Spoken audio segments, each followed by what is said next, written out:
पूछे। मेरे माइंड में एक सीरियस क्वेश्चन है जी। आज से 10 साल पहले आपने अपने करियर की शुरुआत करी थी, मैंने देखा 2013 में कॉमेडी नाइट्स विद कपिल के नाम से आपका शो आया था। आज पूरे 10 साल हो गए उस जी बात सर। को। तो तब क्या आपने सोचा था कि एक दिन आपको संदीप महेश्वरी शो में आने का मौका मिलेगा?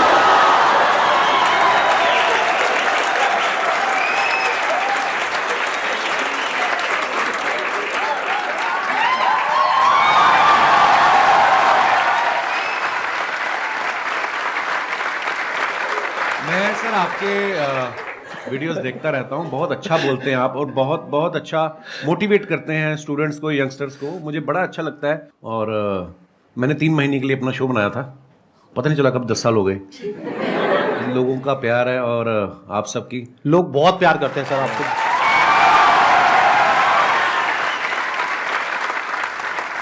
चलिए Q&A सेशन शुरू करते हैं। सर आपसे एक्चुअली एक रिक्वेस्ट है कि आप मोटिवेशनल मंच पे आए हैं तो कॉमेडी के वे में थोड़ा मोटिवेट कर सकते हैं।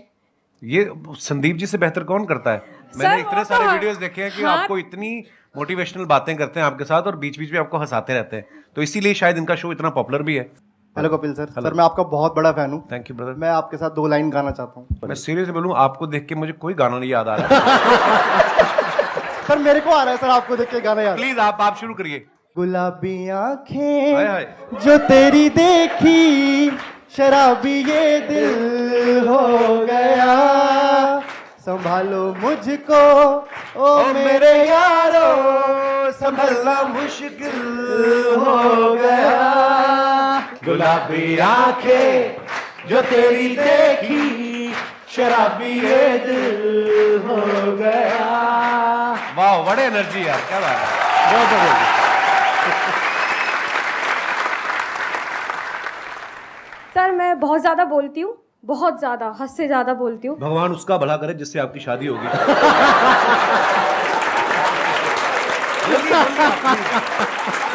Happy women's day.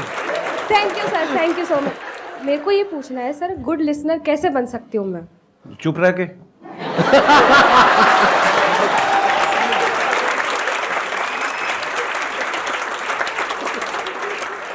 मेरा एक क्वेश्चन था कि आजकल जैसे इंस्टाग्राम पे भी बहुत सारे इन्फ्लुएंसर्स बढ़ रहे हैं, तो कुछ ही टाइम में उनका कंटेंट की कमी हो जाती है, तो आप इतने साल से रेगुलरली कर रहे हैं, तो आप कैसे अपने आप को रेलेवेंट रख रहे हैं और हम सबके लिए मतलब अभी भी इतना एंटरटेन कर रहे हैं और कैसे कर पा रहे हैं? मुझे ऐसा लगता है आज से जब 15 साल 16 साल पहले जब नेशनल टीवी पे हिंदी में काम शुरू किया था, तो मेरे खुद के दोस्त बोलते थे कॉमेडी बड़ी हो चुकी है, अब नहीं होगी। मैं कहा ऐसे तो सांस भी बड़े ले चुका है ना।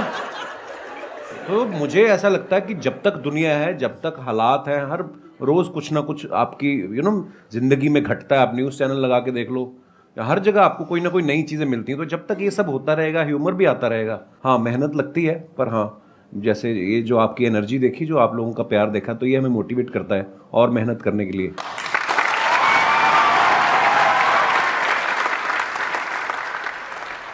मैं आप दोनों से जानना चाहता हूँ, क्या आपने जो सोचा था, जो मैं इस प्लेटफॉर्म पे यहाँ तक पहुँच जाऊँगा तो मैं ये कर सकता हूँ, ये कर सकता हूँ, ऐसा होगा वैसा होगा, क्या आज वैसा हो रहा है? मुझे लगता है बिल्कुल वैसा हुआ है और शायद उससे कहीं ज़्यादा हुआ है। मैं बड़ा फॉर्चुनेट हूँ, मैं बड़ा ब्लेस्ड हूँ और मुझे ऐसा लगता है कि जितना सोच के आए थे उससे कहीं ज़्यादा मिला है। पर हाँ, वो मेहनत करते रहना चाहिए आपको, क्योंकि उसका कोई अल्टरनेट नहीं है। आज भी मैं अपने शो के लिए उतनी ही मेहनत करता हूँ, आज भी मैं अपनी टीम के साथ बैठता हूँ। मुझे तो ऐसा लग रहा है कि जो मैंने सोचा था शायद उससे ज़्यादा ही हो रहा है। देखो बेसिकली क्या होता है कि जब हम किसी भी काम को शुरू करते हैं ना, तब हमने ऐसा नहीं सोचा होता कि इतने टाइम बाद ऐसा होने वाला है। अब अगर इन्हीं का एग्जांपल देखा जाए, जब आपने शुरू किया था तब आई एम 100% श्योर आपने ऐसा सोचा भी नहीं होगा कि एक दिन मेरा शो होगा, ये होगा, वो होगा। ऐसा कुछ कभी नहीं सोचा था आपने? मुझे था कि इसमें देख तो एपिसोड में भी आ गया ना मैं, तो अपने लाइव शोज लगने शुरू हो जाएंगे और बस मजा करेंगे। फिर उसके उस सीरीज के विनर हो गए, फिर उसके बाद दूसरे शोज ऑफर होने लग गए और उसके बाद फिर लगा कि यार एक ऐसा शो बनाते हैं जिसमें सारे एलिमेंट्स हों ये, और वाकई इंसान कभी नहीं सोचता। और फिर उसके बाद में इनका शो हो गया और इतना शो भी अच्छा खासा चलने लगा, करने लगा। उसके बाद में मूवीज में आ गए। अब अभी इनकी एक और एक मूवी आने वाली है। प्रोड्यूसर बन गए, फ्लॉप हुए, खतरनाक बड़ी सारी चीजें होती हैं। और अभी भी आपकी एक मूवी आने वाली है नेक्स्ट। अभी भी देखो, अभी जो मूवी आ रही है सीरियस मूवी है, मतलब सीरियस इन द सेंस कि मैं ऑलरेडी जो टीवी पे कर रहा हूँ उससे बिल्कुल अलग है, तो लोग उसमें भी बड़ा हैरान पाओ अच्छा लगा आ रहा है। हालांकि जो मेरे जानने वाले हैं, जो मेरे दोस्त हैं, जो करीबी हैं, उनको कोई वो नहीं हुआ शौक, क्योंकि उनको पता था कि I am very good actor. तो बिल्कुल संदीप जी ने सही कहा, बहुत सारी चीजें होती जो हम लोग हमारे बियॉन्ड में हमने एक्चुअली नहीं सोची होती। इसको आप इस तरीके से देखो कि जैसे जैसे हम लाइफ में आगे बढ़ते हैं ना, तो हमारी जो विजन है वो बड़ी होती है। बिल्कुल। जब अभी अगर आप अपनी बात करो तो आपकी विजन इतनी सी है, तो आपको लग रहा है कि मैं बस इतना ही कर सकता हूं। जब वहां पहुंच जाओगे तो विजन और बढ़ जाएगी। फिर एक ऐसा पॉइंट आ जाता है जब विजन आपकी 360 डिग्री हो जाती है, तब आपके अंदर से आने लग जाता है कि यार मैं कुछ भी कर सकता हूं।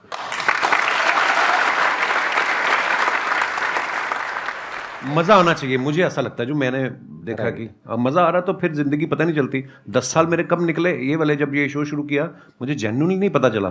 मैं शादी करना भूल गया था बीच में। फिर मेरे को किसी ने याद किया, बोला कि तुम शादी कर लो, 36 के हो गए हो, 40 के बाद मतलब फिर काम खराब हो जाता है। फिर मैं यार शादी, आपने कोशिश तो बहुत करी थी अपने शो में जी, वो पत्ता सीधा पड़ा नहीं। नहीं वो मुझे लगता था कि वो अब ये आ रही है अगले हफ्ते हीरोइन, इससे बात बन जाएगी। हाँ, वो प्रमोशन करके निकल जाती थी, फिर मिलती नहीं थी। ये बात आपको थोड़ा लेट समझ आई कि वो अपने प्रमोशन के लिए आ रही है। आप अपनी प्रमोशन करते थे, बात बनी नहीं। चलो कोई नहीं। लेकिन आई थिंक आपका भी जो रिलेशनशिप है, अगर एक बार हम थोड़ा सा ऑफ ट्रैक जाए जी, तो बहुत पुराना रिलेशन है आपका गिन्नी के साथ। हाँ हाँ। ऑफ कोर्स, मैं कॉलेज में पढ़ता था, जब मैं पोस्ट ग्रेजुएशन के लिए एडमिशन लिया अमृतसर से जलंधर, तो हमारे यूथ फेस्टिवल जैसे होते हैं, है ना, यूनिवर्सिटी के इंटर कॉलेज कॉम्पिटिशन। तो मैं अपने कॉलेज में पढ़ रहा था, और गर्ल्स कॉलेज का अलग से कंपटीशन होता था, बॉयज़ का अलग से होता था। उसके बाद जो विनर होते थे दो, फिर वो बॉयज़ और गर्ल्स का कंबाइंड फाइनल में होता था। उस तरफ से गिन्नी फर्स्ट आ गई, बॉयज़ वाले में मैं आ गया। फिर फाइनल में जब आमने सामने हुए, वही एक दिन था जिसमें मैं जीता। उसके बाद गिन्नी जीतती आ रही है। और कंपटीशन क्या था सर? थिएटर कैटेगरी, मतलब बहुत सारी कैटेगरी होती है, फाइन आर्ट्स होता है, म्यूजिक होता है, आप किस में थे? आप कौन सी कैटेगरी मैं में थिएटर में था। थिएटर और थिएटर में होता है one act play, skit, histrionics, mime, fancy dress. अच्छा, तो शुरू से ही आपको शौक रहा है थिएटर का, म्यूजिक का, इन सब चीजों का। जी। और वो जो आपकी वाइफ है वो किस कैटेगरी में थी? वो थिएटर में ही थी, और वो फोक डांस में भी थी। हाँ, गिद्दा बड़ा अच्छा डालती थी, अब तो मुझे नहीं चाहती है, पर जैसे आप कॉलेज डेज में थे, तो आपकी हर एक ग्रुप में ऐसा होता है एक बंदा कि वो जो होता है सबकी लेने वाला होता है। तो सर, आपने जो ये कॉमेडी का जो करियर है, वो आपका मतलब ये बेइज्जती करने का शौक था, या फिर आपने मतलब पूछ रहे हैं आप किस तरफ थे? जैसे एक ग्रुप में एक बंदा ऐसा होता है, तो आप वो बंदे थे या फिर आपके साथ ऐसा कुछ हुआ था? मतलब यही आप पूछना चाह रहे हैं? जी सर, यस सर। हाँ, मतलब बेइज्जती करने वाली ये लाइन कहाँ से आ गई भाई? सर, हमने कई बार नोटिस करा सर, जैसे अर्चना मैम हो गई और दिनेश, वो एक रिलेशनशिप होता है ब्रदर। जी वो सर। उसको बेइज्जती नहीं कह सकते यार आप। मेरी इतनी औकात नहीं है कि अर्चना जी इतनी सीनियर एक्टर हैं, और अगर ऐसा होता तो वो उस शो पे बैठती। नहीं सर, ऐसे अब अक्षय पाजी आते हैं मेरे शो पे, हम लोग बड़ा हेल्दी एक कॉन्वर्सेशन होता है, वो मेरे पे पंच मारते रहते हैं, मैं उसमें, तो वो एक आर्ट है। एक स्किल डेवलप हो जाती है ना कि हम आपस में ऐसे करते हैं। हाँ, नहीं बेइज्जती वो नहीं होती, वो होती है मैं जो आपकी अभी करूंगा।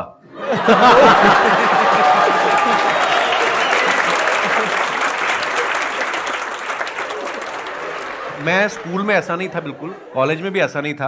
हाँ, पर मुझे लोगों को हंसाना अच्छा लगता था, पर मैं बड़ा इंट्रोवर्ट था। मुझे लगता कि शायद मैंने ना बहुत साल लोगों को ऑब्जर्व करता रहा, देखता रहा, अलग अलग कैरेक्टर्स। तो जैसे अभी मैडम ने भी सवाल पूछा था, तो वो चीज़ें डेवलप हो रही होती हैं, आपको नहीं पता होता है कि आपके अंदर कुछ डेवलप हो रहा है धीरे धीरे करके। तो अच्छा लगता था लोगों को हंसाना। सो आई थिंक उसी की वजह से अपने आप पर भी हंसना भी स्किल है सर। कई लोग हैं जो अपने आप पे हंस ही नहीं पाते। सबसे पहले अपने ऊपर हंसो।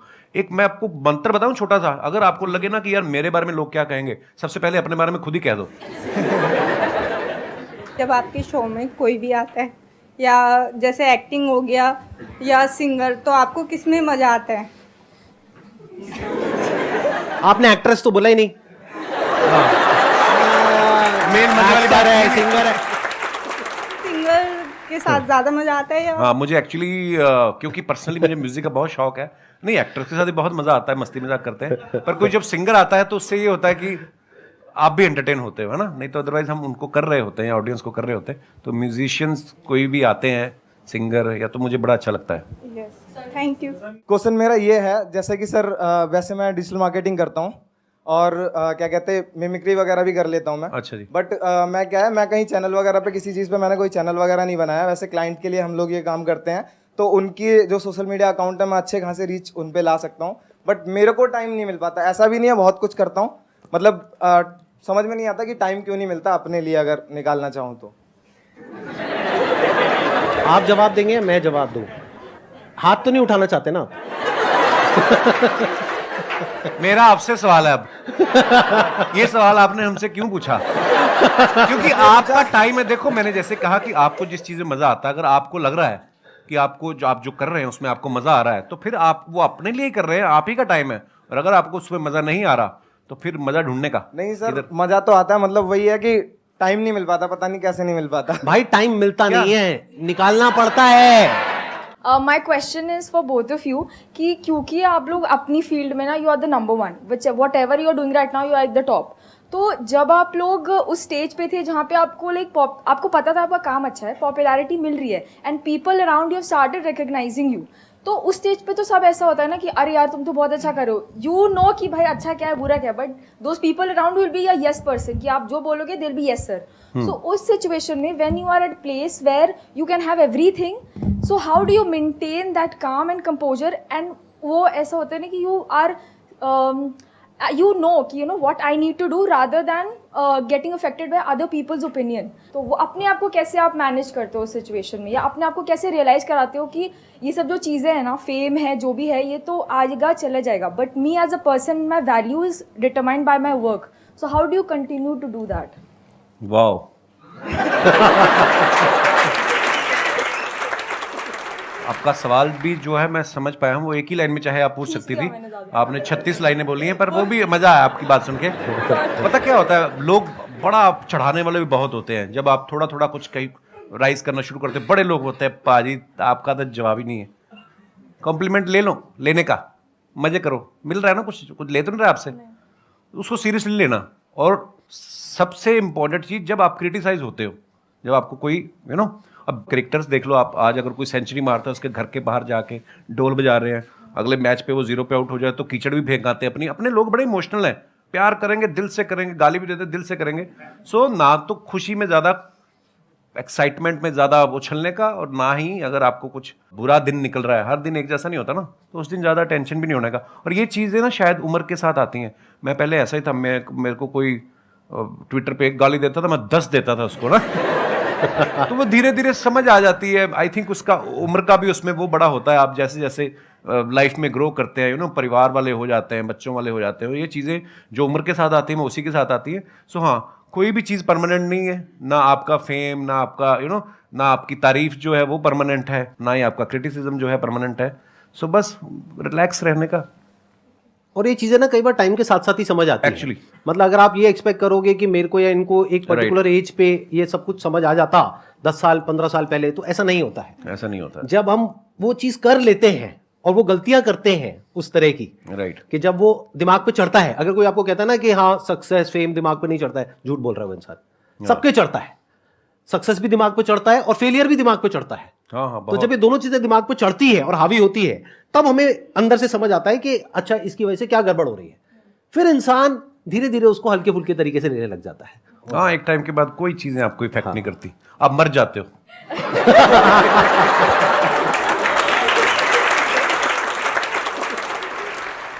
मेरा एक ही क्वेश्चन है, हम खुद का बिजनेस कर रहे हैं, कुछ भी कर रहे हैं, हम कैसे टीम बिल्ड करें, उनके अंदर कैसे लॉयल्टी लेके आए, हम कैसे पता करें उनके दिल के अंदर हमारे लिए मतलब बहुत ज़्यादा लॉयल्टी है, मतलब समर्पण है हमारी कंपनी के लिए, हमारे लिए, हमारे टीम मेंबर के लिए।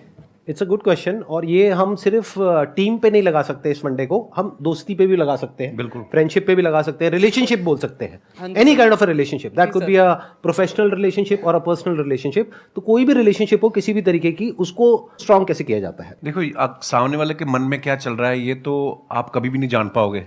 अगर आपको ऐसी कोई शक्ति मिल जाए तो तुम बिजनेस छोड़ के तुम तो लड़कियों के पीछे लग जाओगे कि मुझे तो पता है इसके दिमाग में क्या चल रहा है। सो देखो, ये शक्तियाँ तो मुझे नहीं पता कहाँ से आती हैं, हाँ, लेकिन आपको कहीं ना कहीं अंदर से पता चल जाता है कि कौन मेरे लिए अच्छा सोच रहा है। अच्छा, ऐसा भी नहीं है कि जो आज आपके लिए अच्छा है वो आज से 5 साल बाद हो सकता है उसके मायने बदल जाएं, उसकी आपसे एक्सपेक्टेशन अलग हो जाएं। जो मेरे भी बहुत ऐसे मेरे दोस्त हैं, आज भी मेरे वही दोस्त हैं स्कूल कॉलेज के, पर कई दोस्त ऐसा भी होता है कि वो आपसे कुछ और उम्मीद करने लग जाते हैं। यू नो, समय बहुत बड़ी चीज़ है। समय के हिसाब से आपके विचार भी बदलते हैं, सब कुछ होता है। पर हाँ, अगर आपको ये जानना है कि ये मेरे लिए कितना लॉयल है, तो ये सोचना छोड़ दो, आप अपना 100% उसको दे दो। जब वो देखेगा कि आप उसको कितनी मोहब्बत से इसको ट्रीट कर रहे हो, तो वो सेम शायद बदले में आपको ऐसा मिलेगा। तो इसको हम पढ़ते भी आए हैं कि आपके ही कर्म आपके आगे आते हैं। मुझे ऐसा लगता है आप जब अपना 100% देते हो किसी को विदाउट एनी एक्सपेक्टेशन, आपके अंडर जो काम करते हैं जो भी, उनको अगर आप बहुत मोहब्बत देंगे तो शायद वो भी आपके लिए लॉयल ही होंगे। मेरा अपना टेक ये है कि अच्छे टाइम में कभी भी एक रिलेशनशिप की पहचान नहीं होती है। एक्चुअली अच्छे टाइम में तो सब अच्छे हैं, दोस्त भी अच्छे हैं, रिश्तेदार भी अच्छे हैं, टीम वाले भी अच्छे हैं, सब कुछ अच्छे हैं। जब बुरा टाइम आता है तब क्या आप उसके साथ में खड़े हो या नहीं खड़े हो, और पूरे दिल से, उससे रिलेशन पक्का हो जाता है।